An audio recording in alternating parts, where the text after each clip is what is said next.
Baik, Assalamualaikum warahmatullahi wabarakatuh dan selamat siang pendengar Pro 1 RRI Toli Toli dimanapun Anda berada dan juga untuk Anda yang berada di luar kota Toli Toli, baik itu yang berada di Kabupaten Buol, di Kabupaten Parigi Motong yang ada di Kalimantan dan juga yang mendengarkan kami di RRI Digital serta Anda penonton YouTube RRI Toli Toli. Baik, selamat berjumpa kembali bersama kami podcast RRI Toli Toli dan senang sekali untuk siang hari ini kami berada di Desa Ginunggung dan pendengar. Kali ini kita akan mengangkat tema yang sangat relevan dan penuh makna terutama di tengah tantangan global yang kita hadapi saat ini, yaitu gerakan menanam ketahanan pangan di desa atau Gema Tandan Desa. Ini sebuah inisiatif yang lahir dari semangat gotong royong masyarakat desa dan tentunya menjadi bagian penting dari upaya memperkuat ketahanan pangan nasional. Baik, tentunya di podcast RRI Toli Toli saya tidak sendiri, saya sudah bersama dengan beberapa narasumber dan langsung saja kita akan berkenalan dengan narasumber. Yang pertama yaitu Bapak Kades Ginunggung, Bapak Haji Anwar Lihawa SAP. Assalamualaikum Pak. Waalaikumsalam warahmatullahi wabarakatuh. Selamat siang. Selamat siang. Apa kabarnya ini? Alhamdulillah, tetap sehat. Tetap Salam gotong royong. Salam gotong royong. Oke, yang selanjutnya ada Dewan Pengawas BUMDes Ginunggung, Ibu Mas Linda SE. Assalamualaikum Ibu. Waalaikumsalam warahmatullahi wabarakatuh. Kabar baik pastinya. Pastinya. Sehat dan tetap semangat. Oke, penonton YouTube dan juga pendengar dimanapun Anda berada, kami juga bersama dengan petani milenial, yaitu ada di samping saya. Ada Ahmad Akbar. Halo, Assalamualaikum. Waalaikumsalam warahmatullahi wabarakatuh. Kabar baik? Sangat baik, Bu. Sangat baik. Jadi saya panggilnya Ahmad atau Akbar ini? Boleh. Adik Akbar.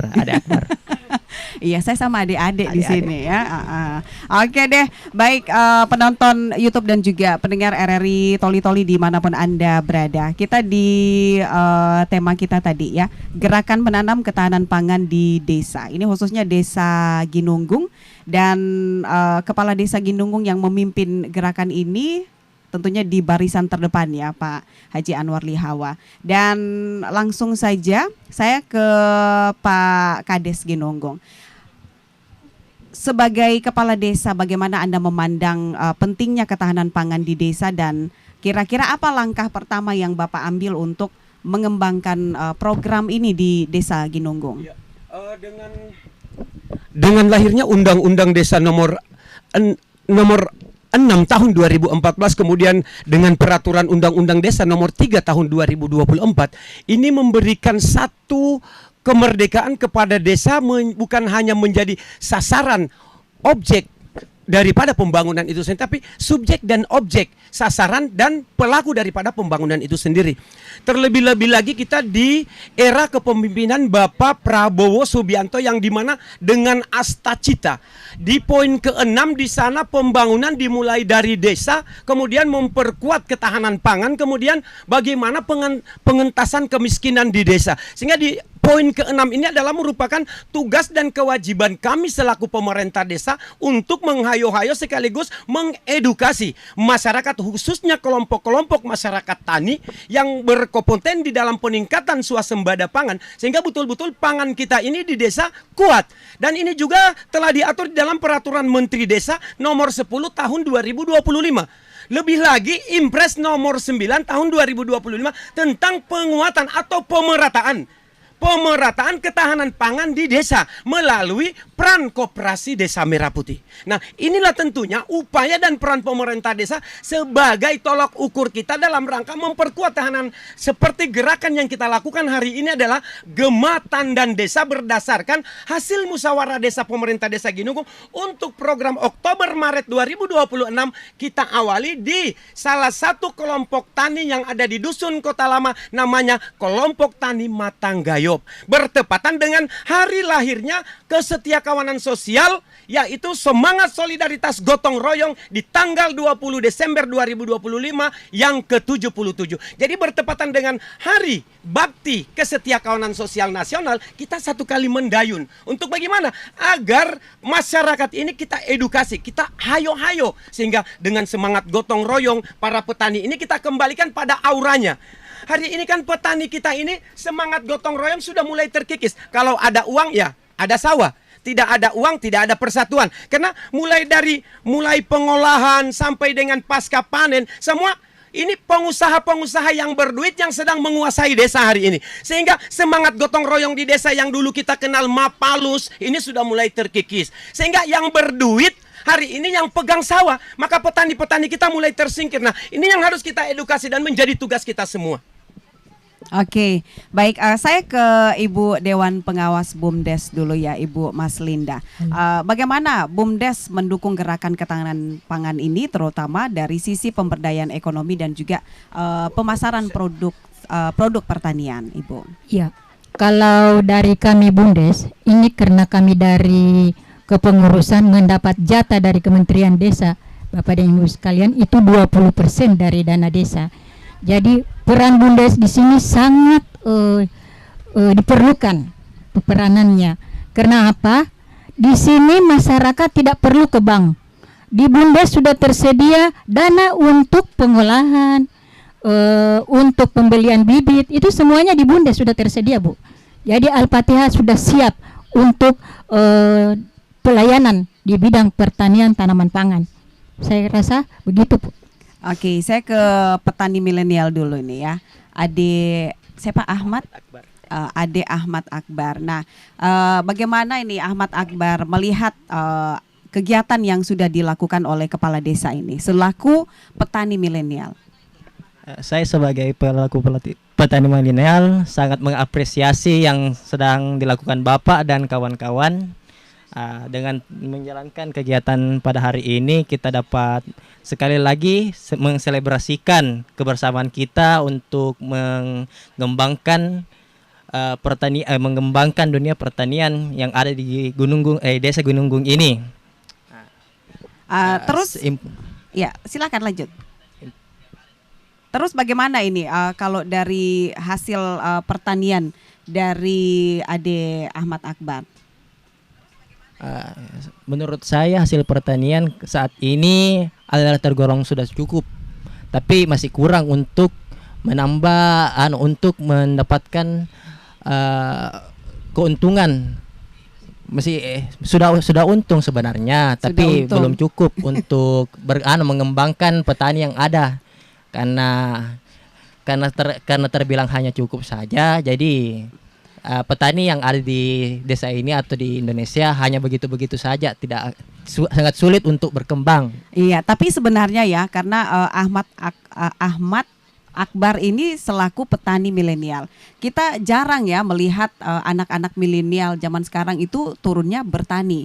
Kebanyakan itu mereka menghabiskan waktu mungkin dengan main game dan hal-hal lainnya. Nah, sebagai petani milenial mungkin apa motivasi terbesar Ade Ahmad Akbar ini terjun ke sektor pertanian? Motivasi saya adalah untuk menjadi orang, Pak. Iya. Kalau kita main game 24 jam nggak jadi orang. Harus kerja. Iya, cukup singkat ya. Jadi kalau bagaimana ini Ahmad Albar ini melihat para mungkin teman-teman seumuran dengan Ade Ahmad Akbar ini menghabiskan waktu mereka cuma kayak main game, balap-balapan liar, apalagi yang sekarang itu banyak yang sudah mungkin narkoba dan sebagainya. Input saya, Bu, sepertinya saya no comment soal itu, Bu, karena takut saya menyinggung saudara-saudara dan kawan-kawan. Jadi lebih baik saya memberikan saran saja, supaya sadarlah dunia tidak seindah itu. Dia ini menjaga hati mereka ya, jadi tidak mau berkomentar kalau soal mungkin ada seumuran dia yang tidak mungkin terjun ke petani. Dan baik, saya ke Kepala Desa Ginunggung lagi ya. Apa saja mungkin kendala yang Bapak temui dalam melibatkan masyarakat desa dalam program ketahanan pangan ini, dan tentunya bagaimana cara Pak Kades untuk mengatasinya? Memang kita akhir-akhir ini diperhadapkan dengan satu persoalan yang begitu kompleks di dalam masyarakat, yaitu berkurangnya kepercayaan masyarakat terhadap baik itu tataran pemerintahan di tingkat bawah maupun jaminan keputusan-keputusan perundang-undangan dalam rangka mendukung program-program masyarakat atau petani kita yang secara mandiri mereka hari ini belum dijamin secara utuh, baik itu oleh undang-undang maupun keputusan-keputusan, baik itu ada undang-undang yang di atas yang lebih tinggi maupun ada peraturan desa yang ada di tingkat desa dalam rangka bagaimana para petani kita ini yang bukan hanya kuat dari sisi kelembagaan organisasinya, terus bagaimana memperkuat kelembagaannya, kemudian bagaimana kemandirian petaninya. Nah, ini yang hari ini menjadi salah satu persoalan yang begitu kompleks di tengah-tengah masyarakat dan di peradaban desa. Yang kedua, tantangan desa hari ini adalah menurunnya daya semangat gotong royong masyarakat, di mana individual yang lebih utama mereka yang berduit. Karena kenapa? Orang-orang kota yang berduit hari ini sudah masuk sampai ke tingkat desa. Sehingga di saat masyarakat petani kita ada sawahnya 1 hektar, begitu dibuju-buju, bagaimana 50 juta langsung ada hajatan mau menikahkan keluarga atau ada hajat sesuatu yang membutuhkan dana, maka secara spontan masyarakat kita itu tidak berpikir panjang, maka digadaikanlah sawah ini. Maka tidak sedikit di desa Ginunggung ini sawah masyarakat tinggal sebuah nama, semua sudah dikelola oleh mereka-mereka yang punya modal dari kota. Maka sudah mulai tumbuhlah orang-orang kota yang berduit dengan pola tanam digaji. Sehingga berbicara tentang bagaimana orang tua kita dulu seperti kakek saya dulu mempertahankan mapalus, budaya gotong royong, hari ini sudah mulai hilang. Bahkan di Ginunggung saya katakan sudah 70% terkikis budaya mapalus itu, yang ada tinggal uang. Ada uang batanam, tidak ada uang tidak ada yang mau gotong royong. Nah, ini tantangan kita hari ini. Jadi kemudian apa saja kebijakan dari Bapak Kepala Desa atau program desa yang telah atau akan dilakukan untuk mendukung gerakan pangan di desa ini? Ya tentunya dengan kendala dan persoalan yang kita hadapi hari ini, tentunya kita tidak bisa berbicara sendiri. Apakah dari sebuah kekuatan payung hukum yang tertinggi di pusat, daerah, provinsi, dan desa, tentunya sinergitas inilah yang harus kita bangun secara bersama-sama dengan hadirnya negara.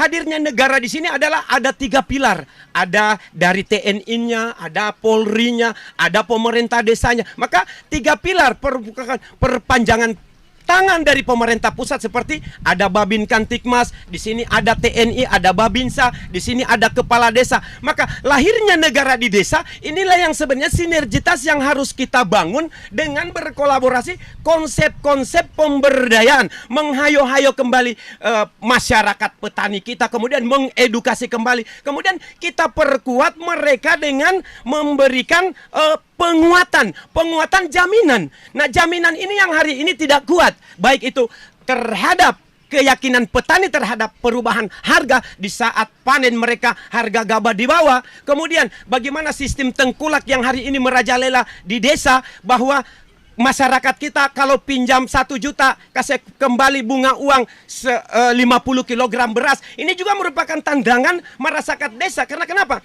Di saat mereka ingin pinjam ke bank, hari ini di mana-mana bermasalah dunia finansial kita, termasuk di dunia perbankan. Maka dengan hadirnya Koperasi Merah Putih, badan usaha milik desa, ini belum 100% memberikan jaminan kepada petani. Karena antara hak dan kewajiban petani ini yang selama ini belum mampu dilaksanakan dan mampu diimplementasikan di dalam penjabaran kelompok-kelompok antara hak dan kewajiban. Inilah menjadi tantangan para petani kita hari ini. Sehingga petani kita tidak solid, petani kita tidak bersatu, petani kita tidak ada kekuatan. Sekalipun undang-undang negara ini sudah menjamin sampai di desa.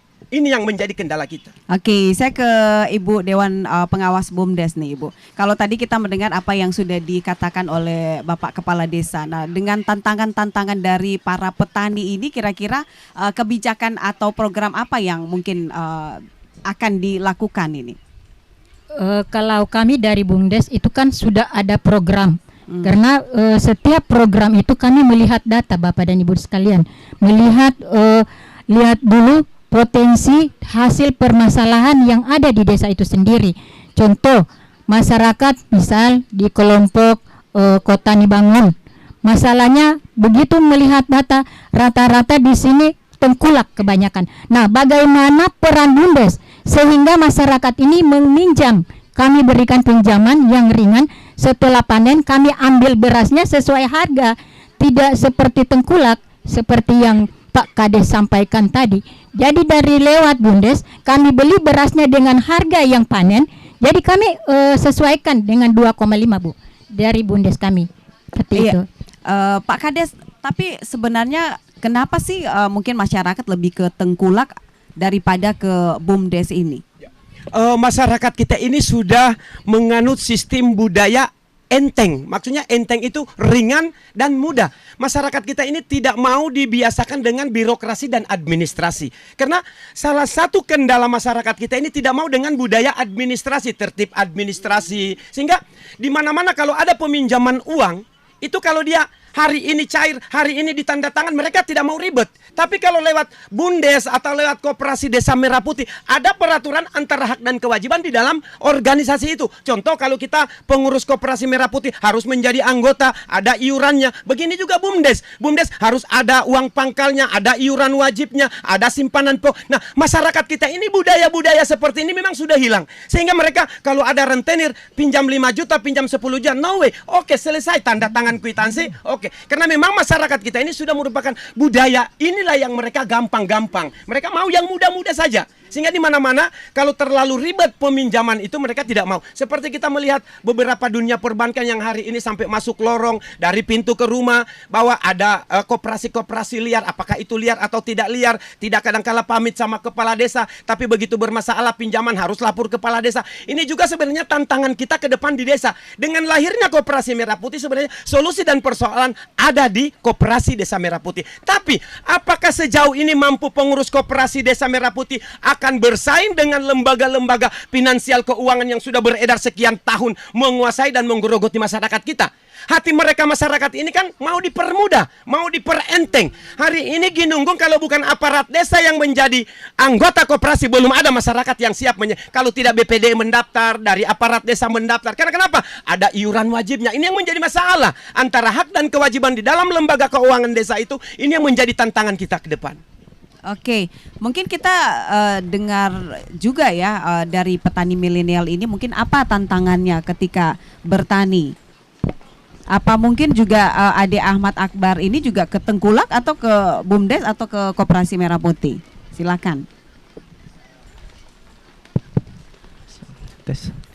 Tantangan yang saya dapatkan Bu, Kak, biasanya itu soal cuaca, soal harga input seperti pupuk dengan racun. Tapi soal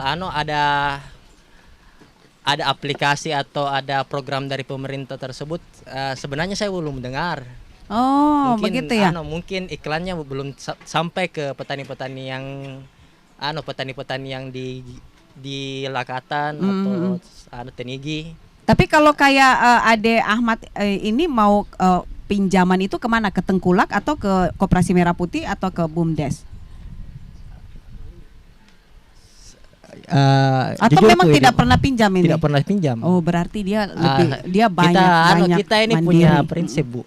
Apa prinsipnya? Kalau mau mengolah lahan itu sebaiknya kurangi peminjaman. Biasanya kalau peminjaman kalau terdesak kayak tidak ada biaya untuk membeli benih. Oh, tapi selama ini biaya ada ya? Alhamdulillah ada Bu. Nah, tadi kan Ade Ahmad Akbar ini bilang katanya belum dengar itu soal yang begitu. Bagaimana ini Pak Kades menanggapi?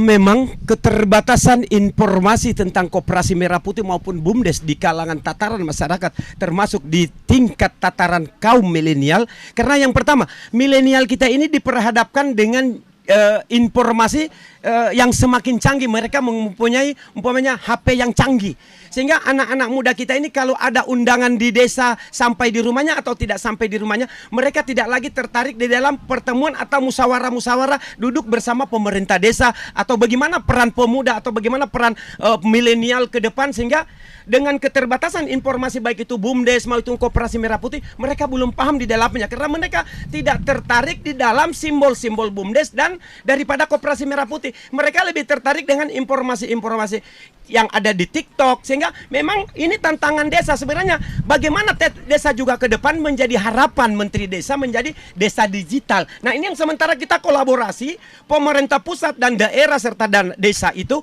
agar mewujudkan desa digitalisasi, sehingga para milenial kita ini mereka memiliki handphone, mereka bisa menguasai informasi seperti bagaimana itu peran BUMDes, bagaimana itu Koperasi Merah Putih, sehingga mereka mau dan ingin bergabung di dalam koperasi itu sendiri. Apalagi kalau mereka bukan hanya sebagai nasabah, tapi sekaligus menjadi pengelola paling tidak di deputi bidang-bidang pengembangan daripada sumber yang ada di desa itu sendiri melalui komoditi-komoditi yang ada. Nah, memang ini adalah tantangan kita di tingkat desa.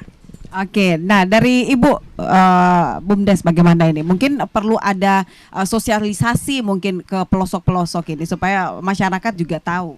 Iya, mungkin seperti yang disampaikan oleh Bapak Kepala Desa tadi, ini memang generasi muda kita sekarang ya kebanyakan ada di game liar, di game.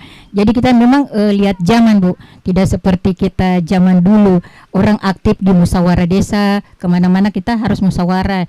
Jadi dengan pemerintah desa memang jadi suatu masukan juga buat kami di BUMDes.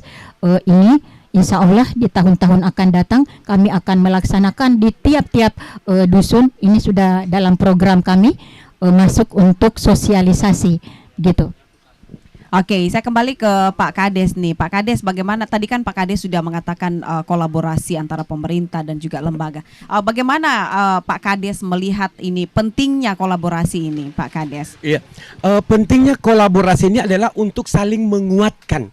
Di mana dunia perbankan kita atau anggaplah dunia keuangan finansial kita, apakah itu Bank BRI, salah satunya bank negara yang hari ini menjamin di mana-mana setiap unit-unit usaha masyarakat itu mendapat jaminan pinjaman dari BRI, karena salah satu itu adalah pertama suku bunganya itu adalah antara 2,5 sampai 3%. Nah, ini juga yang dilakukan di Koperasi Merah Putih maupun BUMDes. Tapi bagaimana penguatan daya saing antara BUMDes dan Koperasi Merah Putih untuk memperkuat mereka ini memang yang pertama kemampuan dana finansial di tingkat desa. Kalau 1 miliar, kalau 20% itu baru 200 juta. Kalau berbicara 200 juta, tidak ada apa-apanya dengan potensi sumber yang ada di Ginunggung. Contoh, di Ginunggung ini tersebar 330 hektar, kita punya sawah produktif. Nah, kalau 1 hektar itu saja membutuhkan biaya antara 5 juta sampai 7 juta. Kalau cuma uang 200 juta, enggak sampai kemana. Maka ini juga menjadi salah satu tantangan kita di tingkat desa dengan terbatasnya modal dan anggaran. Sehingga tidak sedikit di saat petani kita membutuhkan dana, mau beli pupuk, mau beli racun, mau biaya ini dan lain sebagainya, kos operasionalnya, maka mereka lari ke tengkulak. Karena kalau ke tengkulak cuma assalamualaikum, saya mau pinjam uang, itu langsung cair malam itu juga. Nah, sementara petani kan tidak mau yang ribet, mereka memang sudah budaya mereka seperti itu. Nah, ini aja tantangan kita. Maka penguatan sebenarnya antara dunia finansial, yaitu BUMN, apakah itu bank-bank swasta maupun BUMDes dan Koperasi Merah Putih, harus memang kita ini memperkuat satu kekuatan, baik itu dalam sebuah aturan tatarannya maupun peraturan-peraturan MOU yang bukan hanya pada kedua belah pihak yang saling menguntungkan, tapi bagaimana melibatkan mereka masyarakat yang pelaku utama di dalam pertanian itu terlibat di dalam MOU itu, sehingga antara hak dan kewajiban, mau kemana sebenarnya finansial ini, mau kemana pinjaman ini juga. Karena tidak sedikit masyarakat kita kalau sudah pinjam uang di bank-bank tidak ada minta maaf.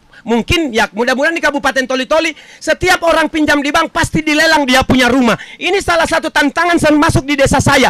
Hari ini saya sangat sedih. Berarti dunia perbankan ini mau ambil tanahnya masyarakat. Karena pinjam uang di bank rata-rata dilelang, bahkan Di mana-mana bang ditempel, ingin dilelang, ini dilelang. Nah, solusi dan persoalan berarti dunia perbankan hari ini cuma mau cari untung. Tidak mau cari bagaimana solusinya. Kenapa gagal dia punya kredit petani? Kenapa gagal dia punya uang usaha? Apa persoalan masyarakat hari ini? Tapi ujung-ujungnya dilelang. Ini yang menjadi kendala kita di tingkat desa. Sehingga tidak sedikit masyarakat yang pinjam uang di dunia perbankan tidak pernah sukses dengan modal-modal yang begitu besar. Sehingga akhirnya berujung pada lelang jual aset. Maka orang miskin bertambah miskin di kampung. Karena kenapa? Kalau 200 orang pinjam di bank, dilelang 200 rumah, maka tahun depan 200 kepala keluarga tambah orang miskin di desa Ginunggung. Ini yang menjadi tantangan kita semua tentunya. Iya, ini saya kalau dengan Bapak Kepala Desa Ginunggung ini berapi-api, saya juga semangat ini Pak Kades. Biar tidak ngantuk. Biar tidak ngantuk. Ya kita kasih tepuk tangan dulu ini buat Pak Kades ya. Baik, saya ke Ibu pengawas ini ya. Tadi kan dari adik Ahmad Akbar ini tadi sudah mengeluhkan soal input ini. Jadi kira-kira apa yang bisa dilakukan dari BUMDes ini Ibu? Ya.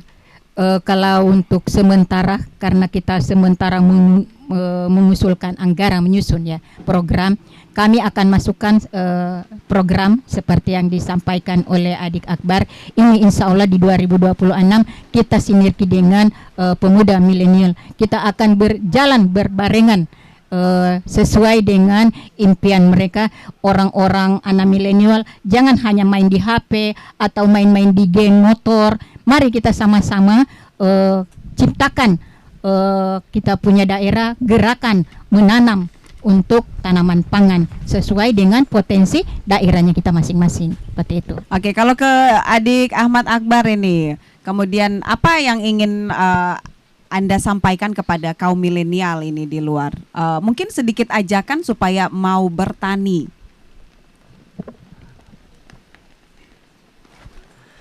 Yang ingin saya sampaikan agar kawan-kawan dan saudara-saudara agar bisa mulai bertani, yaitu bagaimana dengan mulai sekolahnya dulu. Nah, kita pada awalnya ini mungkin kalau bertani tanpa ilmu tidak akan dapat akan kurang. Walaupun akan kurang karena belum dapat pengalamannya. Dengan begitu, marilah kita sama-sama berkuliah atau mengejar dulu pendidikan seperti pendidikan peternakan, pertanian dengan perikanan, tidak masalah. Agar ada langkah awal untuk jenjang selanjutnya ingin menjadi petani, peternak ataupun nelayan. Itu saja yang bisa saya sampaikan. Anggaplah saya ini mewakili dari mungkin teman-teman milenial di luar. Mungkin mereka bertanya, apa sih enaknya bertani masih muda seperti ini? Enaknya bertani itu tapi Bu, enaknya bertani itu suasananya. Suasananya itu kalau sudah bekerja, sudah lelah, baring di rumputan. Iya, baring di rumputan. Apakah atau cuma makan di tempat sunyi? Asal jangan panggil orang ke tempat sunyi ya. Apakah cuma enaknya yang ini? Mungkin apa hasilnya kah yang memuaskan, bisa dapat uang banyak kah begitu? Semua hasil Bu sebenarnya menyenangkan Bu, walaupun besar kecil. Yang penting itu tuh hasil yang halal dan dapat bermanfaat. Nah, tadi kan adik Ahmad Akbar bilang ini inputnya ini yang setengah mati. Bagaimana caranya supaya tetap bisa mengisi input ini? Solusi yang terpikirkan ini Bu, sebenarnya solusi pembicaraannya kami nih tongkrongan. Bagaimana kalau dibangun pabrik atau apa namanya ini dan industri distribusi pupuk dan racunnya, karena biasanya kan itu yang meningkatkan itu yang kekurangan dari pabrik dan kekurangan dari distribusi itu yang meningkatkan harga karena kurangnya produknya jadi naik. Bagaimana caranya supaya dia rendah ditekan harganya? Jadi dengan maunya meningkatkan produksi. Jadi mungkin berandai-andai bagaimana kalau dibangun pabrik begitu ya, pabrik pupuk. Nah, kalau dari kepala desa ini bagaimana ini? Iya. Terima kasih. Memang dengan keluarnya Impres nomor 9 tentang Koperasi Desa Merah Putih ini adalah merupakan wajah baru desa ke depan dalam rangka pemerataan ekonomi yang bukan hanya saja bagaimana penguatan modal di tataran para milenial kita atau para petani kita, tapi bagaimana penguatan kelembagaan-kelembagaan di desa itu seperti kelompok-kelompok pemberdayaan wanita taninya, kemudian kelompok-kelompok taruna taninya, sehingga peran Koperasi Merah Putih di sini bukan hanya sebagai lembaga keuangan strategi di tingkat desa, tapi bagaimana juga menjadi sebuah gudang industri pemberdayaan, sehingga keinginan Menteri Desa itu ada one village, one product, satu desa, satu produk. Jadi kalau memang di Desa Ginunggung ini layak kita melakukan sebuah uji kompetensi dan layak kita mendirikan di sini karena komoditas kotoran hewan kita begitu banyak, maka tidak ada salahnya lewat Koperasi Merah Putih dengan kajian juknis dan lain-lain sebagainya. Dana Koperasi Merah Putih ya kita dirikanlah di sini koperasi istilahnya pupuk organik yang memang sesuai dengan potensi kearifan lokal kita. Memang satu produk satu desa ini adalah menjadi PR kita semua, sehingga memang kolaborasi kerja bersama dalam mewujudkan one spirit, one produk ini harus kita perkuat secara bersama-sama, yang bukan hanya saja terbangun dari sebuah regulasi atau aturan dan perundang-undangan, tapi harus diperkuat juga dengan dunia usaha. Tentunya dunia usaha ini menjadi bagian mitra. Contoh, mungkin ada perusahaan pupuk di Palu, ada perusahaan pupuk di Jakarta, sehingga mereka mau ber-MOU dengan Koperasi Merah Putih ada di Kabupaten Toli-Toli, sehingga bahan-bahan komoditi yang ada di desa ini akan menjadi bermanfaat untuk kebutuhan dengan langkahnya pupuk. Hari ini kan di mana-mana para petani kita ini teriak-teriak di mana-mana. Pertama, pupuk sudah mahal, susah dicari. Ini yang bahaya sekali kita hari ini. Pupuk sudah mahal, susah dicari. Kemudian subsidi sedikit demi sedikit sudah mulai dicabut. Sudah dicabut subsidinya, dibatasi. Kalau kemarin kita pengolahan lahan sawah 1 hektar sampai 250 kilogram kita punya pupuk yang bersubsidi, sekarang tinggal 150 kilo. Berarti sudah dikurangi pemakaian pupuk bersubsidi di setiap area persawahan sawah kita. Berarti tidak maksimal dong. Sementara sawah kita ini sudah ratusan tahun dikelola oleh nenek moyang kita, kakek moyang kita, bapak kita, sampai turun ke kita. Nah, kalau sudah 5 generasi yang mengelola sawah kita, bagaimana mengembalikan fungsi lahan ini, baik itu sumber haranya maupun bagaimana dia punya pH tanah yang sudah berpuluh-puluh tahun turun-temurun kita lakukan pekerjaan yang tidak mengembalikan dia punya fungsi lahan, sehingga pengolahannya ini juga perlu mendapatkan teknologi olah yang harus kita ketahui secara bersama-sama. Jadi sebenarnya yang harus dilakukan apa itu, Pak Kades? Yang pertama kita harus lakukan secara bersama-sama, kita keroyok desa ini. Jadi kita keroyok desa ini dengan berbagai macam potensi sumber yang ada di desa itu, sehingga apa yang menjadi subjek daripada sumber potensi desa ini adalah menjadi kompeten daripada instansi dinas OPD yang memiliki contoh mungkin kajian tentang teknologi tepat guna. Kira-kira Ginunggung ini outputnya desanya ini mau dibawa kemana? Kalau dia mau dijadikan desa tematik peternakan, menjadi desa tematik ketahanan pangan, atau desa tematik berketahanan sosial, maka seluruh produk-produk yang ada di tingkat desa, baik itu dari segi sosial kemasyarakatannya maupun dari sektor-sektor usaha yang real yang ada sesuai dengan potensi desa, seperti 330 hektar sawah yang ada di dalam hamparan produktif desa Ginunggung, ada 89 hektar kita punya tambak. Kita mau bawa kemana Ginunggung? Karena kalau cuma pemerintah desa Ginunggung itu dia hanya berpikir 6 tahun, 8 tahun diganti lagi kepala desanya, karena memang muatan politik, sehingga tidak sampai pada finish dan tujuan akhir daripada pemerataan keadilan sosial bagi seluruh rakyat Indonesia. Iya, Pak Kades, di sini kan juga ada petani milenial nih. Nah, ini petani milenial ini kan juga dan masyarakat kan ini merupakan penerus juga. Nah, bagaimana Pak Kades melibatkan generasi muda dalam program ketahanan pangan, dan bagaimana Pak Kades ini memotivasi para milenial ini untuk berperan aktif juga? Ya, memang kita tidak pernah henti-hentinya bagaimana menghayo-hayo milenial kita hari ini, generasi muda kita hari ini, mengapa mereka kehilangan arah dan kendali? Karena desa ini bukan lagi yang nyaman buat mereka untuk hidup. Karena kenapa? Terlalu otoriter, ada katanya kepemimpinan otoriter. Nah, dengan otoriter kepemimpinan ini kadang-kala generasi muda kita cuek dan mereka tidak mau tahu. Ini yang menjadi tantangan kita kepala desa. Kepala desa cerewet saja, maunya bergaul di mana-mana, kadang dijauhi oleh kaum milenial. Karena apa yang menjadi tujuan daripada kaum milenial ini yang belum ketemu. Ini yang pertama. Yang kedua, memang anak muda kita hari ini kaum milenial kehilangan tempat wadah. Sementara ada Karang Taruna, ada Taruna Taninya. Ini potensi yang sudah lahir dijamin dalam garis-garis besar haluan negara.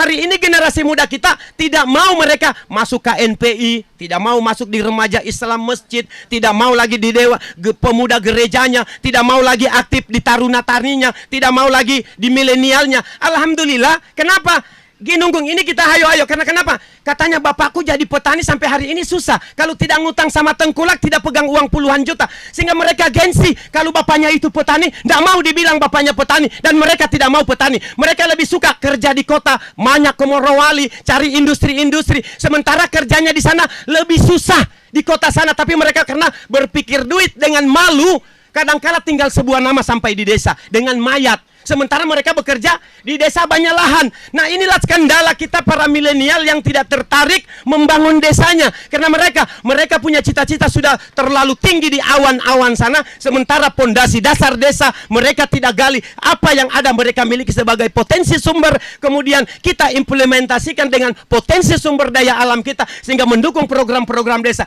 Hari ini mohon maaf, di Ginunggung saja belum pernah ada saya dengar pemuda milenial yang mau mengabdikan diri menjadi aparat desa, menjadi kepala dusun dalam rangka menggerakkan otoritas ekonomi lewat kelompok-kelompok. Hari ini anak-anak muda kita maunya kerja ke Morowali, di sana 10 juta. Tapi kita bertani jangankan gaji 10 juta, 25 juta satu bulan juga kita bisa capai. Kalau memang daya dukung itu seluruh kekuatan di desa bisa kita bangun. Kenapa tidak? Kalau cuma 10 juta kecil, Pak. Nah, ini yang hari ini pemuda kita kehilangan arah dan tidak mau bekerja. Mereka cuma mau angan-angan yang begitu tinggi. Mereka lari dari kenyataan. Ya alhamdulillah, saya di Ginunggung ini selalu memotivasi teman-teman lewat kelompok-kelompok Taruna Tani, Taruna Wirausaha. Ini yang sampai hari ini kami lakukan di tingkat desa. Iya, saya ke Ibu Mas Linda, Ibu ya. Nah, dalam hal pemberdayaan ekonomi, apakah BUMDes juga sudah melibatkan generasi muda dalam sektor pertanian atau kegiatan ekonomi lainnya untuk mendukung ketahanan pangan, Ibu? Ya. Kalau berbicara tentang hubungan ekonomi, ini sudah hampir 10 kelompok itu di masyarakat kita sudah punya, Bu, sudah punya binaan, terutama dari bidang sayur-sayuran. Itu langsung mereka jual langsung ke pasar. Ini sudah kita bimbing sudah begitu lama, sudah dari tahun 2017. Jadi kalau berbicara ekonomi desa tentang BUMDes itu sudah lama. Tapi berbicara dengan milenial ini memang belum tersentuh karena mereka sambil kuliah itu mereka kebanyakan tidak punya hobi di sawah, Bob. Kebanyakan macam yang seperti yang Pak Kades sampaikan tadi. Setelah mereka selesai kuliah, maka mereka akan cari pekerjaan sesuai dengan bidangnya mereka. Mereka tidak simpati dengan potensi alam seperti di tanaman pangan, turun di sawah, kotor-kotoran. Mereka tidak simpati seperti itu. Jadi kebanyakan di masyarakat kita, kebanyakan di ibu-ibu kami sudah melakukan itu, Bu. Ekonominya sudah kami bimbing, ada 10 kelompok. Itu rata-rata ibu-ibu yang kami bimbing dengan pendampingan. Kalau sudah tidak membayar dalam 2 minggu, ada yang per minggu, ada yang sebulan. Kalau sudah 2 minggu tidak membayar, kami turun langsung apa kendalanya sehingga tidak membayar. Jadi seperti itu yang sudah kami lakukan dari BUMDes, sehingga lebih nyata apa yang mereka rasakan. Jangan hanya dikasih duit, dibiarkan mereka nanti sudah bangkrut sampai bulan terakhir baru kita menagih. Jadi sebelum mereka jatuh, kita harus sudah dampingi permasalahannya di mana dan solusinya apa. Seperti itu. Oke. Saya ke Ade Ahmad Akbar lagi. Tadi kan sudah mendengarkan apa yang dikatakan oleh Pak Kades ini tentang banyak anak-anak muda yang milenial itu setelah kuliah pelariannya itu malah ke Morowali untuk kerja. Nah, sebagai milenial nih di Desa Ginunggung ya, untuk Adik Ahmad, kenapa lebih memilih bertani daripada pergi ke Morowali? Kita mau dengar juga ini apa kira-kira ini kalau dari Alasannya saya ini Pak, enggak mau meninggalkan keluarga. Saya ini sayang sekali. Jadi kalau saya pergi, tidak ada yang tinggal. Tidak ada yang rawat bapak dan mama saya. Oh begitu. Tapi kan kebanyakan itu kalau anak-anak muda itu lebih baik saya pergi ke Morowali karena saya sayang, saya punya mama dengan papa di sana, kerja banyak uang, bisa saya kirim uang. Nah, itu bagaimana? Tapi kan beda Pak. Oh, kalau di sana sebenarnya jauh ya? ini yang merantau sudah ada 2 orang. Oh. Jadi harus ada yang tinggal. Oh, pantas dia tidak mau meninggalkan orang tua karena sudah ada yang merantau di luar ya. Jadi lebih memilih bertani ya. Karena mungkin ini bertani adalah pekerjaan dari bapak ya. Jadi memang ini memang sayang kepada orang tua. Oke deh, baik, saya tidak akan mengulas lagi ya Adik Ahmad Akbar. Ini kayaknya menyentuh sekali kalau ditanya soal itu. Oke deh, sudah pukul 13:43 waktu Indonesia Tengah, dan tentunya untuk siang hari ini pendengar dimanapun Anda berada, juga untuk Anda penonton YouTube khususnya di podcast RRI Toli Toli, terima kasih. Kita masih tentunya juga bersama dengan Pak Kades Ginunggung, Bapak Haji Anwar Lihawa, dan juga perwakilan dari milenial dan dari BUMDes juga ya. Dan tentunya yang selanjutnya, tujuan Pak Kades melakukan kegiatan ini apa sih Pak Kades? Alhamdulillah, memang tujuan kami yang pertama ini adalah agenda tahunan pemerintah desa yang setiap tahun itu tanggal 20 Desember kami memberikan apresiasi Hari Kesetiakawanan Sosial bagi masyarakat Ginunggung yang memiliki prestasi sosial yang memang tidak dimiliki oleh semua individu masyarakat. Contoh di bidang sosial, ada orang kalau di pesta dia tanpa diperintah cuci piring, tanpa diundang dia terpanggil untuk bersosial di situ. Karena semangat gotong royong itu semua orang bisa pikir, tapi tidak semua individu masyarakat mampu mengambil keputusan bersosial itu tadi secara sukarela. Ini yang pertama, setiap 1 tahun sekali saya memberikan piagam penghargaan ini kepada seluruh masyarakat dari berbagai tataran masyarakat sosialnya. Ada yang pemerhati lingkungan mangrove, ada yang rajin tentang kerja bakti, ada yang menjaga kerukunan beragama, rajin baca doa, yang mereka itu tidak digaji oleh kepala desa tapi mereka terpanggil. Kemudian ada dukun kampung yang memang secara terpanggil, mereka memang tukang jampi-jampi, dengan mereka punya keyakinan bisa sembuh tanpa sebuah jasa. Maka saya setiap tahun selama kepemimpinan saya selalu menghadiahkan piagam penghargaan sebagai memberikan motivasi kepada masyarakat saya agar roda-roda sosial ini harus kita bangun. Semangat gotong royong ini harus terus kita pupuk, karena kalau gotong royong ini sudah tidak kita mampu, 80 tahun Indonesia merdeka tapi masyarakat kita hari ini belum merdeka secara penuh. Karena kenapa? Kerja bakti masih dimarah-marah. Kerja bakti hayus dihayo-hayo, membayar pajak hayu diteriak-teriak, didatangi di rumah-rumah. Nah, bangsa yang merdeka itu adalah sebuah bangsa yang memang merdeka itu tidak harus dipaksa-paksa. Mereka menghadirkan sebuah kesadaran karena memang kemerdekaan itu adalah hak segala bangsa, karena tidak mau dijajah. Hari ini masyarakat Indonesia masih terus dijajah. Kenapa? Regulasi dan undang-undang itu selalu memperkuat sehingga masyarakat harus dipaksa bayar pajak, masyarakat harus gotong royong. Karena kalau tidak diperkuat ini tatanan gotong royong akan hilang. Apalagi di generasi muda kita hari ini yang super cuek, yang tidak mau lagi, seakan-akan tidak perlu lagi kita duduk bersama-sama dalam rangka mempertahankan solidaritas dan konsekuensi daripada kesetiakawanan sosial. Maka hari ini kalau semua dipusatkan pada sebuah anggaran untuk membangun negara hari ini, sangat mustahil negara mampu membangun kesejahteraan dan peradaban masyarakat untuk mencapai sebuah cita-cita bangsa yang merdeka, yaitu sejahtera, baik itu mewujudkan kesejahteraan sosial sosial bagi seluruh rakyat Indonesia. Kalau hanya mengharapkan anggaran, tidak akan kita sampai di finish daripada cita-cita perjuangan sesuai dengan amanat Undang-Undang 1945.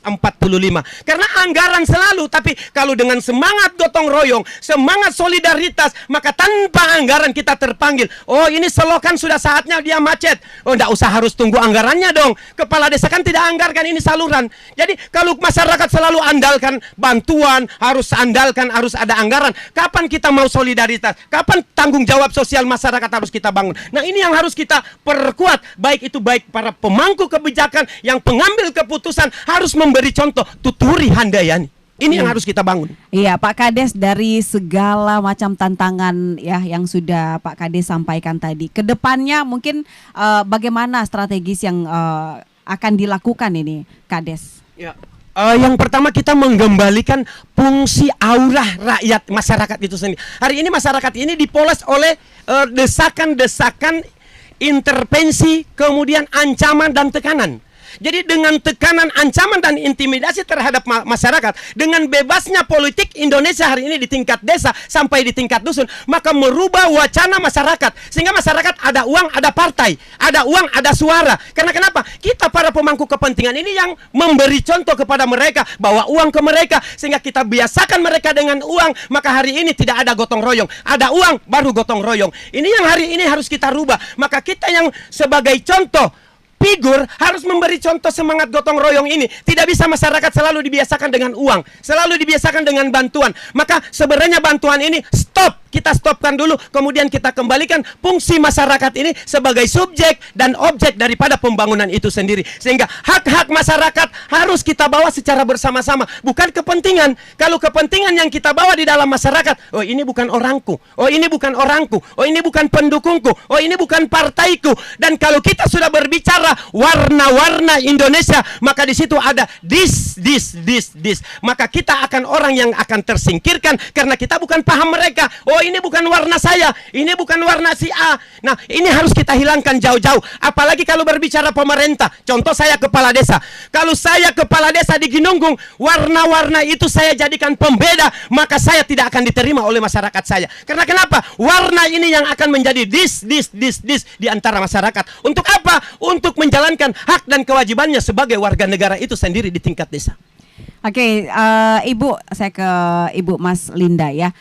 Bagaimana sinergi antara BUMDes, koperasi, dan pemerintah desa dalam mengelola ketahanan pangan secara profesional? Mungkin harapan ke depannya seperti apa, Ibu? Ya, harapan kami di sini, kami tidak banyak berbuat apa-apa karena keterbatasan dana.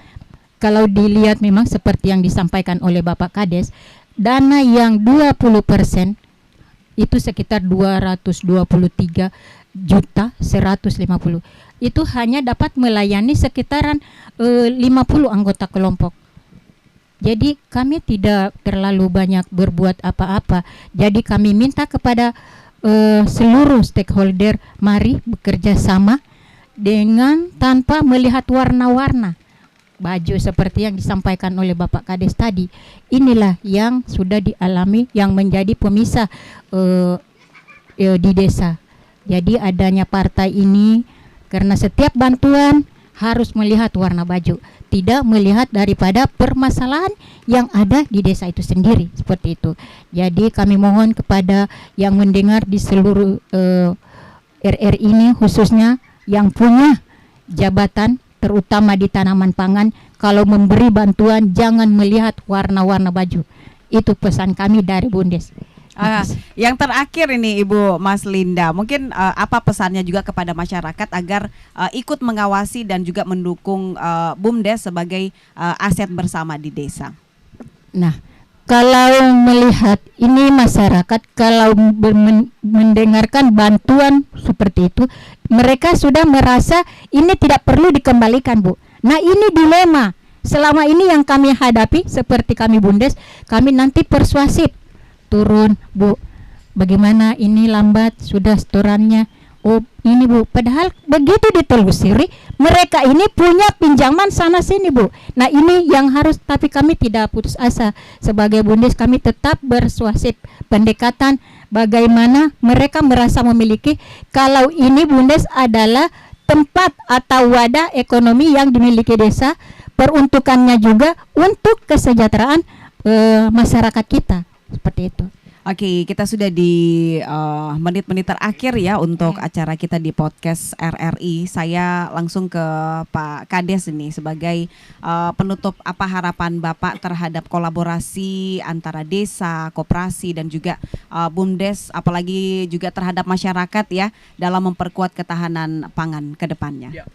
Tentunya harapan kami selaku pemerintah yang ada di akar rumput, di tataran paling bawah, sebagai ujung tombak daripada pemerintah pusat dan daerah, kami menitipkan harapan yang pertama, dengan kolaborasi kerja bersama kita antara TNI, Polri, pemerintah desa, kemudian dengan dunia usaha, kita tidak bisa bicara sendiri-sendiri. Harus kita dalam satu kekuatan, dalam rangka penguatan, baik itu dari sisi ekonominya maupun dari sisi pemberdayaan lembaga-lembaga yang ada di tingkat desa, termasuk kelompok-kelompok tani kita. Harus kita beri sebuah penguatan jaminan. Itu yang pertama. Yang kedua, kalau dunia perbankan, jangan kita kalau kredit macet di desa, kita lelang rumah masyarakat. Ini kan bertambah orang miskin di desa. Sebenarnya kita mencari solusi dan persoalan. Kita undang kepala desa, kita undang koperasi desa Merah Putih, kita undang mungkin dinas-dinas yang berkompeten. Kenapa dia bangkrut? Kenapa usahanya kok macet? Kenapa ternak kambingnya mati? Kenapa sapinya? Nah, ini yang sudah saatnya kita harus satu dalam satu kesatuan.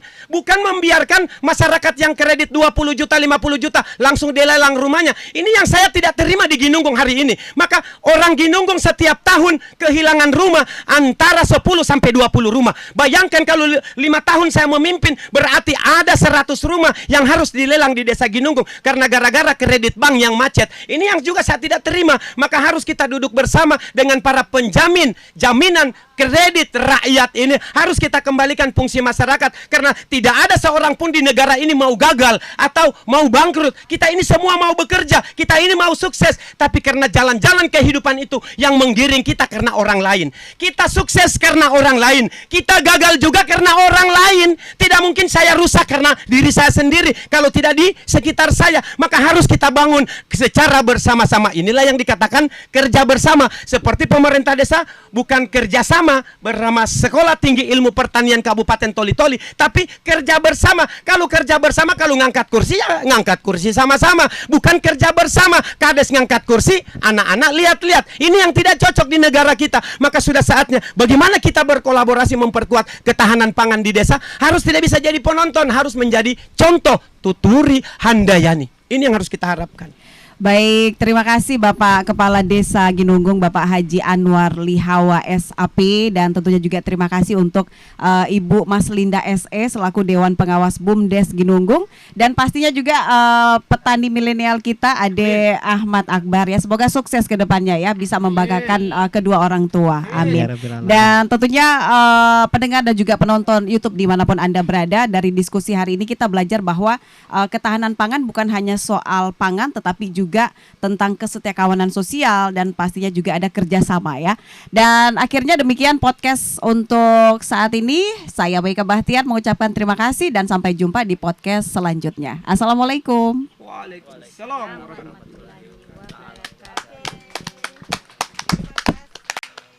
Mantap memang.